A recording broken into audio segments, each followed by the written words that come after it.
நாராயணன் அவர்கள்ட்ட கேட்கணும்னு நினைக்கிறேன். இது நம்ம நாடாளுமன்ற தேர்தல் எக்ஸிட் போல்ஸ்லாம் கொஞ்சம் நினைவுக்கு வந்துட்டு போகுதா இல்லையா? அதில் வந்து போது 400 இடங்கள் 450 இடங்கள்னு போட்ட எக்ஸிட் போல்ஸ்லாம் உண்டு. ஆனால் முடிவுகள் வந்தது வேறாக இருந்தது. அந்த அளவுக்கான எண்ணிக்கைகள் இல்லாமல் இருந்தது. ஸோ எக்ஸிட் போல்ஸை முழுமையாக ஏற்க முடியாதுன்னு காங்கிரஸ் கட்சி சொல்கிறது. நாங்கள் வெற்றி பெறுவோன்ற நம்பிக்கையில் இன்னும் இருக்காங்க. இல்ல, எக்ஸிட் போல்ஸை ஏற்க முடியாது என்பது அசோகா நம்ம கடந்த இது நம்ம ஹரியானாவுடைய ஜம்மு காஷ்மீருடையதை நம்ம பார்க்கும்போது நமக்கு தெரியுது.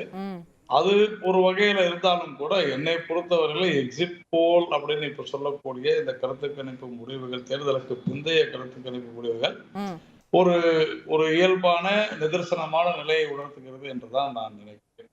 அப்படி பார்க்கும் பொழுது உறுதியாக இதை இன்னும் சொல்ல போனால் என்னை பொறுத்தவரையில நாங்கள் 175 இடங்களை பெறுவோம் என்று நான் நினைக்கிறேன். எக்ஸிட் போலை விட இதுல இருப்பதை விட அதிகமாக 175 இடங்கள்ல ஒரே ஒரு போல்ல தான் உங்களுக்கு 170க்கு மேல கொடுத்திருக்காங்க இது வரைக்கும். இல்ல, நான் அதான் சொல்றேன், எக்ஸிட் போல் பத்தி நம்ம பேச வேண்டியது இல்லைன்னு நானும் தான் ஃபீல் பண்றேன். ஆனா இன்னைக்கு உங்களுடைய இன்னைக்கு தொலைக்காட்சிகள் இன்னைக்கு அந்த எக்ஸிட் போல் செய்யறதுனால நம்ம அதை ஒட்டி அதை வைத்துக் கொண்டு பேசுகிறோம்.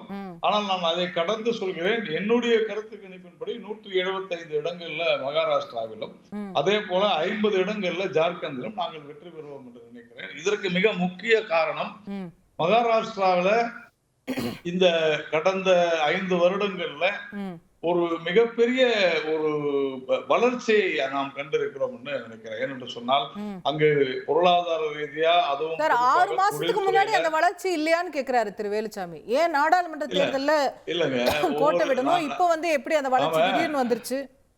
சட்டசபை தேர்தல்களையும் இதையும் போட்டு குழப்ப கூடாது. அது அது அது தேவையில்லைன்னு அதனாலதான் நான் சொல்றேன். நான் இப்படி அதாவது நம்ம பேசுவதற்கெல்லாம் அப்படியா இப்படியான்னு கேள்வி கேட்டு பேசலாம். என்னை பொறுத்தவரையில அதுதான் ஜனநாயகத்தினுடைய விளையாட்டாக நான் கருதுகிறேன். கடந்த முறை அந்த மாதிரி ஆயிடுச்சு, ஓகே. பட் பாராளுமன்றத்துக்கு வேற மாதிரி வாக்களித்திருப்பார்கள். சட்டமன்றத்தை பொறுத்தவரையில வளர்ச்சிங்கிற காரணம் சொல்றதுனால தான் அந்த கேள்வி எழுது. இப்போ வளர்ச்சி ஏற்கனவே ஏக்நாத் ஷிண்டே தான் ஆட்சியில இருக்காரு. சிறந்த வளர்ச்சி அங்க டபுள் என்ஜின் சர்க்கார்லாம் இருந்திருந்தா நாடாளுமன்றத்திலே உங்களுக்கு ஃபேவரா வந்திருக்கணுமே அப்படிங்கிறது கேள்வி. அன்றைக்கு இருந்த சூழ்நிலை வேறு விதமாக மக்கள் வாக்களித்திருக்கலாம். இன்னைக்கு களத்துல நாம பார்த்தது என்பது சட்டமன்றத்துல அங்க மாநிலத்துல யார் ஆட்சிக்கு வர வேண்டும். ஏனென்று சொன்னால் பாராளுமன்றத்திலும் சட்டமன்றத்திலும் வெவ்வேறு விதமான காரணிகள், வெவ்வேறு விதமான விஷயங்களை கொண்டு அந்த தேர்தல் நடந்து கொண்டிருக்கிறது. தேசிய அளவிலான விஷயங்கள் நடந்தது. மகாராஷ்டிராவில் பாராளுமன்ற தேர்தலில் நாம் குறைவாக பெற்றது உண்மைதான். அதில் ஒன்றும் மாற்று கருத்து இல்லை, யாரும் நம்பரை மாற்ற முடியாது.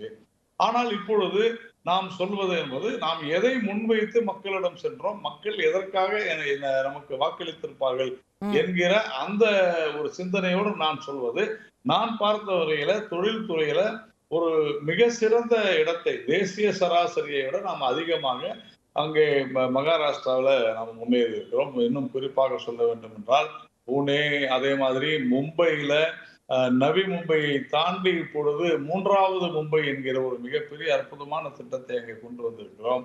அதே மாதிரி அங்கே துறைமுகம் பெருக்கப்பட்டிருக்கிறது. இந்த மாதிரி பல்வேறு விஷயங்கள் அங்க இருக்கு அசோகா. அதனால தவிர மக்கள் இன்னும் ஒரு கோபத்துல இருக்கிறாங்க. ஏன்னா சென்ற முறை கிட்டத்தட்ட 105 இடங்கள்ல பாரதிய ஜனதா கட்சி வெற்றி பெற்றது. 105 இடங்கள்ல 152 இடங்கள்ல போட்டியிட்டு 105 இடங்கள்ல வெற்றி பெற்றோம். அதே மாதிரி 124 இடங்கள்ல போட்டியிட்ட சிவசேனா 56 இடங்கள், கிட்டத்தட்ட பாதிக்கு பாதி இடங்கள் தான் பிஜேபியோட பெற்றதுல எங்களுக்கு முதலமைச்சர் பதவி வேண்டும் என்று சொல்லி அப்ப ஒரு சந்தர்ப்பவாதமாக அவர்கள் அதை செய்தார்கள். ஆனால் அதை பெரிதாக பேசாதவர்கள் அதன் பிறகு அந்த கட்சியில ஏற்பட்ட பிரச்சனையினால அவர்கள் பாஜகவுக்கு ஆதரவு கொடுத்ததை தான் ஹார்ஸ் ட்ரேடிங் அப்படின்னு சொல்லி சொன்னாங்க. ஆக்சுவலா நடந்தது என்னவென்றால் 2019 மக்களுடைய முடிவு பாரதிய ஜனதா கட்சி ஆட்சி. ஆனால் அதை காங்கிரசும் தேசியவாத காங்கிரசும் தங்களுக்கு சாதகமாக பயன்படுத்திக் கொண்டார்கள் என்பதுதான் உண்மை.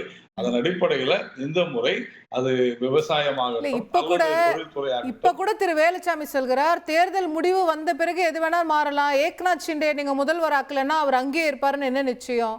அஜித் பவார் சரத் பவாருக்கும் இப்பவும் கான்டாக்ட் இல்லைன்னு என்ன நிச்சயம்? எங்களுக்கு தான் பலம் கூடுங்கிறார் அவர். இல்ல நான் மற்றவர்கள் சொல்வதை பற்றியெல்லாம் நான் கவலைப்படுவதில்லை. நான் என்னை பொறுத்தவரையில கடந்த முறை என்ன நடந்தது என்பதுதான். இப்போ இவங்க சொல்றதெல்லாம் போன முறை இல்ல சார், அதான் அதோட நான் ரிவர்ஸும் சொன்னேன். திருப்பி நடக்கலாம்ல. முதுகிலே குத்தி இப்போ அங்க இருந்து விட்டுட்டு இங்க வந்த ஏக்நாத் ஷிண்டே இங்க விட்டுட்டு அங்க போக மாட்டாருன்னு என்ன நிச்சயம்? இல்ல அதெல்லாம் அங்க போக மாட்டேன் இங்க போக மாட்டேன் போன பிறகு பாத்துக்கலாம். அதையே எப்பயே பேசணும். இன்னைக்கு எப்படி நாம் தேர்தலை சந்தித்தோம், தேர்தலுடைய முடிவுகள் எப்படி இருக்கும், பாரதிய ஜனதா கட்சி இருக்கக்கூடிய தேசிய ஜனநாயக கூட்டணி வெற்றி பெறும், அவ்வளவுதான்.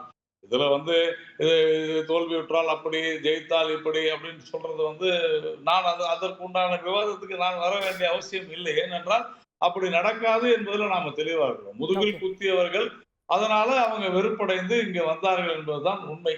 அதனால அவங்க மறுபடியும் போக மாட்டாங்கன்றதுல நான் தெளிவா இருக்கிறேன். செய்திகளை உடனுக்குடன் தெரிந்து கொள்ள உடனே சப்ஸ்கிரைப் பண்ணுங்க.